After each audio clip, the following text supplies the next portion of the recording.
Assalamualaikum warahmatullahi wabarakatuh. Perkenalkan, nama saya Kaulan Sadidan dengan NIM 220407502082 dari kelas M226. Jadi video kali ini saya akan menyimpulkan semua materi dari pertemuan pertama sampai pertemuan 6. Jadi langsung saja cekidot.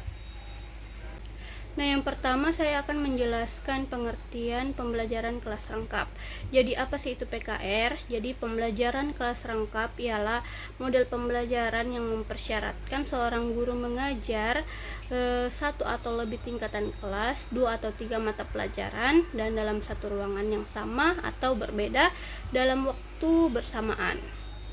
Nah, adapun karakteristik PKR yaitu PKR melibatkan kegiatan pembelajaran yang terjadi secara bersamaan atau serempak. Guru harus mengelola kelas dengan baik, menjadikan siswa aktif dan memastikan bahwa semua siswa belajar dengan efektif.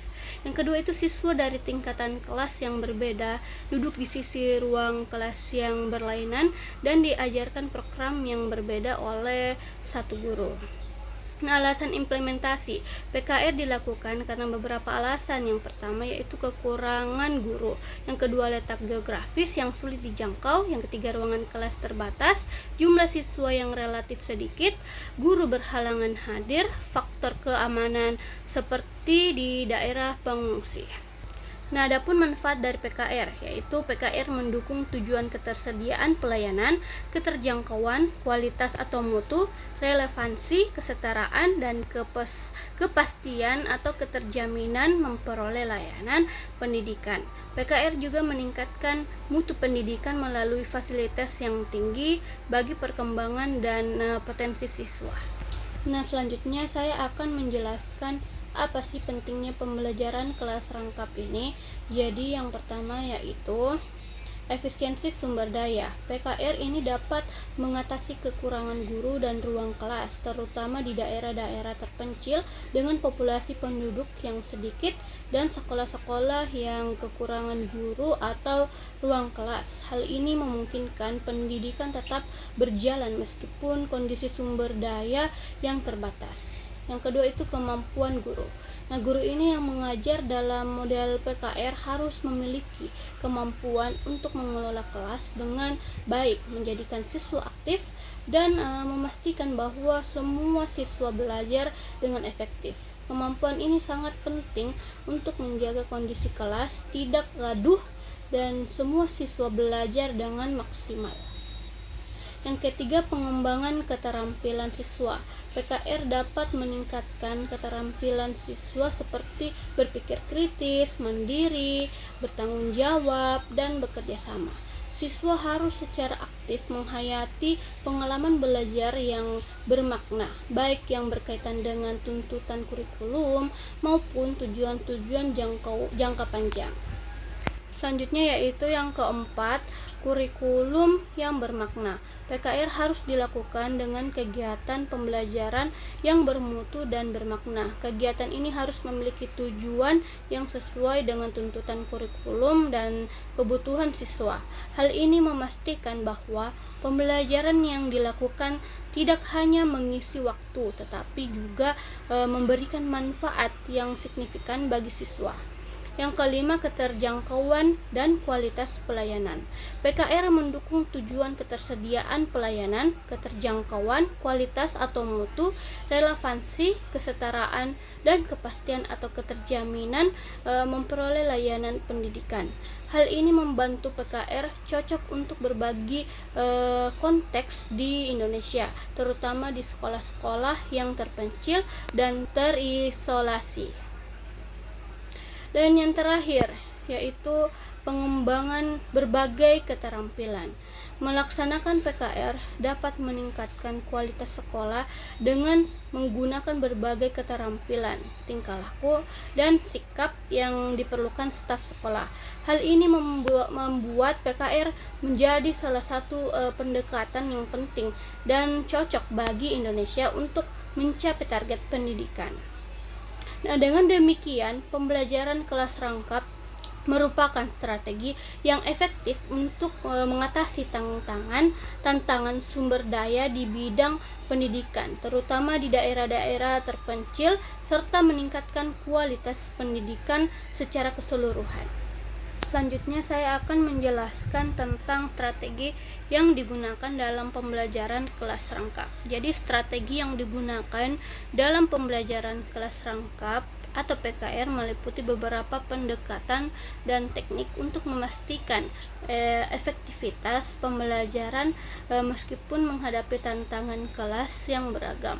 Nah, adapun beberapa strategi utama yaitu yang pertama, pengaturan kelas yang efisien.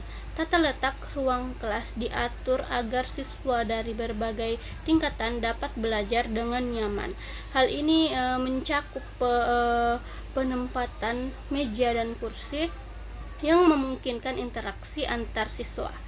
Yang kedua itu penggunaan metode pembelajaran beragam. Menggunakan metode pembelajaran yang bervariasi seperti diskusi kelompok, proyek kolaboratif, dan pembelajaran berbasis masalah untuk memenuhi kebutuhan siswa dengan tingkat pemahaman yang berbeda.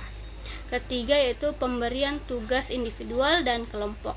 Memberikan tugas yang dapat dikerjakan secara individu atau dalam kelompok kecil. Siswa yang lebih pintar dapat membantu teman sekelasnya yang kesulitan, mendorong kolaborasi dan saling belajar. Keempat, integrasi materi pembelajaran. Mengintegrasikan materi pelajaran dan dari berbagai kelas sehingga semua siswa dapat belajar tema yang sama dengan pendekatan yang sesuai dengan tingkat mereka. Kelima, pemanfaatan sumber daya lokal. Mengajak siswa untuk menggunakan sumber belajar dari lingkungan sekitar seperti bahan-bahan alami atau alat sederhana untuk menciptakan pengalaman belajar yang lebih relevan dan kontekstual. Keenam, monitoring dan evaluasi berkelanjutan. Melakukan evaluasi secara berkala untuk memantau kemajuan siswa dan memberikan umpan balik yang konstruktif agar proses pembelajaran tetap berjalan efektif. Dan ketujuh, pelatihan guru. Memberikan pelatihan kepada guru tentang teknik pengajaran PKR agar mereka mampu mengelola kelas dengan baik dan menerapkan strategi pembelajaran yang efektif. Jadi ada 3 model pembelajaran kelas rangkap. Model PKR 221. Jadi 221 yaitu 2 tingkatan kelas, 2 mata pelajaran, dan 1 ruangan yang sama. Yang kedua itu model PKR 222. Jadi 2 tingkatan kelas, 2 kelas, 2 mata pelajaran, dan 2 ruangan. Jadi ini dalam kelasnya masing-masing. Yang ketiga yaitu model PKR 333. 3 kelas, 3 tingkatan kelas, 3 mata pelajaran, dan 3 ruangan. Nah, yang terakhir saya akan menjelaskan mengenai bagaimana merancang model pembelajaran kelas rangkap. Jadi merancang model pembelajaran kelas rangkap atau PKR memerlukan pendekatan yang sistematis dan terencana. Adapun langkah-langkah dalam merancang model PKR, yang pertama yaitu analisis kebutuhan, identifikasi kebutuhan siswa dan konteks sekolah termasuk jumlah siswa, tingkat kemampuan, dan materi yang akan diajarkan. Pertimbangkan juga faktor geografis dan sumber daya yang tersedia. Yang kedua, penyusunan rencana pembelajaran. Buat rencana pembelajaran yang terstruktur dan terpadu, mengintegrasikan materi dari 2 atau lebih kelas. Pastikan bahwa rencana tersebut sesuai dengan kurikulum dan relevan dengan kebutuhan siswa. Identifikasi titik persilangan antara materi yang diajarkan agar dapat diintegrasikan. Ketiga, pengaturan ruang kelas. Atur tata letak ruang kelas sehingga memungkinkan interaksi antara siswa dari kelas yang berbeda. Pastikan ada fasilitas yang memadai seperti papan tulis, proyektor, dan tempat duduk yang cukup untuk mendukung pembelajaran. Nah, yang keempat yaitu metode pembelajaran. Gunakan metode pembelajaran yang bervariasi dan interaktif untuk menjaga keterlibatan siswa. Metode seperti diskusi kelompok, proyek kolaboratif, dan pembelajaran berbasis masalah dapat digunakan untuk meningkatkan pemahaman siswa. Kelima, pendekatan tematik.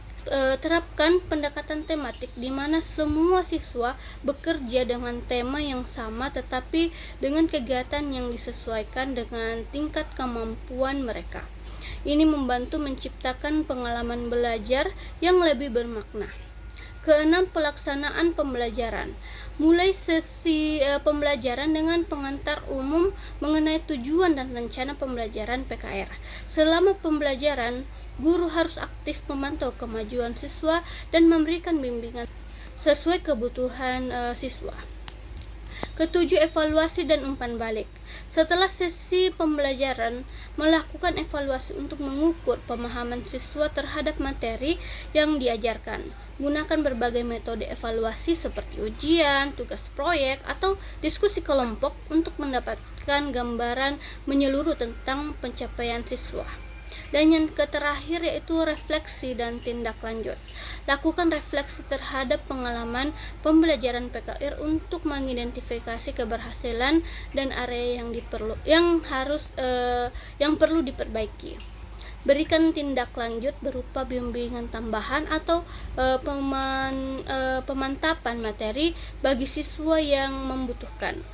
Nah, dengan mengikuti langkah-langkah ini, guru dapat merancang model PKR yang efektif, meningkatkan kualitas pendidikan meskipun dalam kondisi keterbatasan sumber daya. Nah, mungkin itu saja yang dapat saya sampaikan. Kurang dan lebihnya mohon dimaafkan. Wabillahi taufiq wal hidayah. Wassalamualaikum warahmatullahi wabarakatuh.